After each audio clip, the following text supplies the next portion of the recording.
नवरात्रि अष्टमी के दिन व्रत तोड़ देना, लेकिन भूल कर भी ये काम मत करना, वरना माता दुर्गा हो जाएगी नाराज और आपको कर देगी रातों रात कंगाल। नवरात्रि के शुरुआत दिनांक से शुरू हो चुकी है। शारदीय नवरात्र का त्योहार बड़ी धूमधाम से मनाया जाता है। नवरात्रि के आखिरी 2 दिन सबसे महत्वपूर्ण होते हैं और इन आखिरी 2 दिनों में अष्टमी और नवमी आती है। इस दिन लोग व्रत खोलते हैं और इस दिन कन्या पूजन होता है।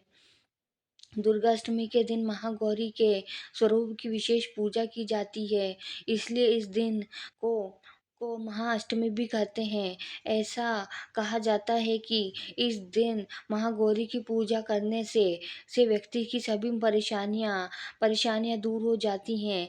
लेकिन ऐसा में आपको नवरात्रि में लौंग के उपाय करने चाहिए और हमने अपनी कल की वीडियो में लौंग के महा उपाय बताए हैं थे। अगर अभी तक आपने ये वीडियो नहीं देखी तो इस वीडियो को ज़रूर देख लेना और उस वीडियो में बताए गए उपायों को करने से आपके घर में सुख समृद्धि आएगी और साथ में पैसों की दिक्कत भी ख़त्म हो जाएगी। इस वीडियो में हम आपको बताने वाले हैं अष्टमी के दिन कौन सी गलतियाँ नहीं करनी चाहिए, वरना आपसे महागौरी नाराज हो सकती है। लेकिन उससे पहले अगर आप भी दुर्गा माता से सच्चे दिल से प्यार करते हैं तो इस वीडियो को एक लाइक और चैनल को सब्सक्राइब कर लें और कमेंट बॉक्स में जय माता दी जरूर लिखें।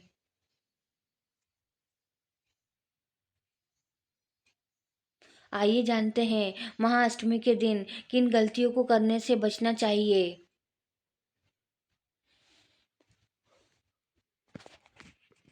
नवरात्र के दौरान अष्टमी पूजन का खास महत्व होता है। इस दिन शुभ मुहूर्त देखकर ही पूजा करनी चाहिए। मुहूर्त खत्म हो जाने के बाद पूजा का फिर कोई महत्व नहीं रह जाता। दूसरा, अष्टमी के दिन सूर्योदय से पहले पूजा करना चाहिए। इस दिन देर तक सोने से बचना चाहिए। ब्रह्म मुहूर्त में स्नान करने के बाद पूजा करें। तीसरा, विष्णु पुराण के अनुसार अष्टमी पर पूजा के बाद दिन में सोना नहीं चाहिए। ऐसा करने से साधक को पूजा का फल नहीं मिलता है। चौथा, अगर आप अष्टमी के दिन व्रत रखते हैं तो कन्या पूजा से पहले कुछ भी न खाएं। कन्या पूजन करने के बाद विदा होने के बाद ही व्रत का पारण करें। इससे माता रानी की कृपा आपके ऊपर बनी रहेगी और उनके आशीर्वाद की भी प्राप्ति होगी। पांचवा, इस दिन दुर्गा चालीसा मंत्र सप्तशती के पाठ के समय किसी से भी बात करने से बचें। इसका फल नकारात्मक शक्तियां ले जाती है। 6, संध्या के समय माँ दुर्गा की पूजा सबसे शुभ माना जाता है। संध्या के समय 108 दीपक जलाएं।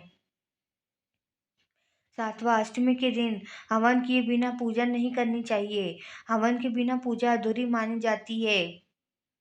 8वां, अष्टमी पर नीले रंग के कपड़े नहीं पहनने चाहिए। इससे घर में नकारात्मकता आती है और इस दिन पीले रंग या फिर लाल रंग के कपड़े पहनने चाहिए। ये बहुत ही शुभ माने जाते हैं।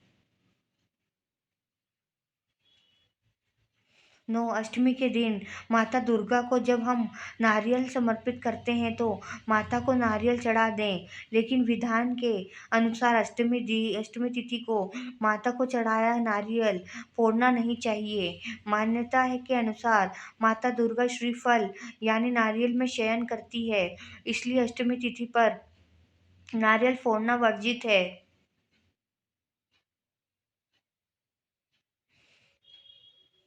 इस नारियल को आप नवमी तिथि के दिन फोड़कर माता को चढ़ा सकते हैं। 10वां, महाअष्टमी तिथि को माँ गौरी की पूजा विशेष उपासना करें। माँ गौरी का रंग दूध के समान श्वेत है और अमोघ फलदायिनी है। गौर वर्ण के कारण माँ देवी महागौरी कहलाती है। मान्यता है कि माँ देवी की पूजा से मनुष्य के सभी पापों का नाश होता है। यही वजह है कि माँ गौरी को सफेद चीजों का भोग लगाया जाता है। 11 इस दिन नारियल का दान करना भी फलदायी रहता है।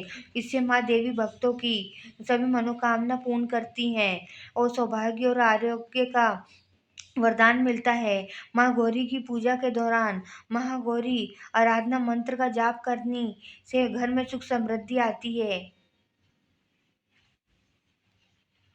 12 वैसे तो नवरात्रि के दौरान ही सुबह स्नान के बाद माता रानी का पाठ किया जाता है, लेकिन अष्टमी के दिन सूर्योदय से पहले उठना शुभ होता है। इस दिन गलती से भी देर तक ना सोते रहें। अगर आपने व्रत नहीं भी रखा है तो भी उठकर स्नान करें और पूजा जरूर करें। 13वां अष्टमी के दिन हवन बिना पूजा करने की गलती ना करें। हवन किए बिना नवरात्रि की पूजा अधूरी मानी जाती है। ध्यान रखें कि हवन करते वक्त आहुति की सामग्री कुंड से बाहर न जाने दें। 14 अगर आपने अष्टमी का व्रत रखा है तो नवमी के दिन कन्या पूजन से पहले कुछ भी ना खाएं। कन्या पूजन और उन्हें विदा करने के बाद ही व्रत का विधिवत पालन करें। इससे माता रानी की कृपा बनी रहती है और उनका आशीर्वाद प्राप्त होता है। 15 अगर आपने नवरात्रि के पूरे व्रत रखे हैं तो आखिरी दिन किसी भी तरह की हड़बड़ी ना दिखाएं। कई लोग अष्टमी पर रात 12 बजते ही व्रत पारण कर लेते हैं, जो कि गलत है। नवमी के दिन सुबह पूरे विधि विधान के साथ ही व्रत खत्म करें। इस दिन दुर्गा सप्तशती का पाठ करने के बाद पूरी विधि से हवन करें और कन्याओं को भोजन कराने के बाद ही इसका समापन करें। नवमी के दिन लौकी खाने की मनाही होती है। अगर नवमी गुरुवार को हो तो इस दिन केले और दूध का सेवन भी नहीं करना चाहिए। 16 ऐसी मान्यता है कि नवरात्रि के दिनों में तुलसी के पास अंधेरा नहीं रखना चाहिए। अष्टमी के दिन तुलसी के पास 9 दिए जलाकर उनकी परिक्रमा करनी चाहिए। इससे घर परिवार में सुख समृद्धि आती है। 17 अष्टमी पर नीले या काले रंग के वस्त्र पहनने से बचें। इस दिन पीले या लाल रंग के वस्त्र पहनना शुभ होता है। आइए अब जानते हैं नवरात्रि व्रत के नियम। पहला, नवरात्रि व्रत रखने वालों को झूठ, छल कपट आदि जैसे विचार मन में नहीं लाने चाहिए। हमेशा सत्य बोलना चाहिए। साथ ही अपने मन को संयम में रखना चाहिए और अपने इष्ट देव का ध्यान करना चाहिए और मन में किसी भी नकारात्मक विचार को नहीं आने देना चाहिए। दूसरा, शास्त्रों के अनुसार लोग नवरात्र व्रत कई अलग अलग तरीके से करते हैं। जैसे कुछ लोग एक समय भोजन करते हैं और कुछ लोग फलाहार और कुछ जल और कुछ तुलसी और गंगा जल पीकर ही नवरात्रि का व्रत रखते हैं। लेकिन आमतौर पर गृहस्थ लोग एक समय भोजन करके व्रत रखते हैं। यदि आप ऐसा करते हैं तो आपको फलाहार नहीं करना चाहिए। अगर किसी की तबीयत सही नहीं है तो ऐसी स्थिति में व्यक्ति फलाहार कर सकता है। तीसरा, व्रत के समय व्यक्ति को लकड़ी के तख्त पर नहीं सोना चाहिए। इस दौरान ज़्यादा गुदगुदे गद्दे इत्यादि का प्रयोग नहीं करना चाहिए। साथ ही इस दौरान ब्रह्मचर्य का पालन करना चाहिए और इस दौरान क्षमा, दया, उदारता एवं उत्साह आदि दिव्य भावों से युक्त रहें तथा क्रोध, लोभ, मोह इत्यादि तामसी भावना को अपने मन में भी न आने दे। चौथा, अगर कोई व्यक्ति शारीरिक रूप से स्वस्थ नहीं है और उम्मीद है कि उसका व्रत भंग हो सकता है तो उसे व्रत नहीं रखना चाहिए। अगर किसी को जरूरी यात्रा पर जाना है तो ऐसे व्यक्ति को भी व्रत नहीं रखना चाहिए, क्योंकि ऐसे में व्रत रखना थोड़ा मुश्किल होता है और व्रत को बीच में नहीं तोड़ना चाहिए।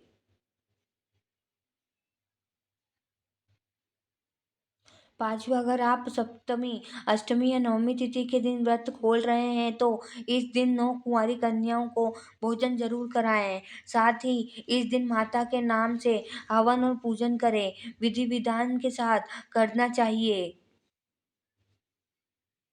छठा, हर दिन खोलने से पहले शाम के समय पहले पहले माता नाम से दीपक जलाएं और उनकी आरती जरूर करें। इसके बाद ही अपना व्रत खोलें। इसी के साथ जो लोग फलाहार करते हैं तो उन्हें इस व्रत का ख्याल रखना चाहिए कि खाने में साधारण नमक की जगह सेंधा नमक का प्रयोग करना चाहिए। अगर जानकारी अच्छी लगी तो वीडियो को लाइक एंड शेयर करें और चैनल को सब्सक्राइब करके बेल नोटिफिकेशन को ऑल पर सेट कर लें। वीडियो देखने के लिए आपका धन्यवाद।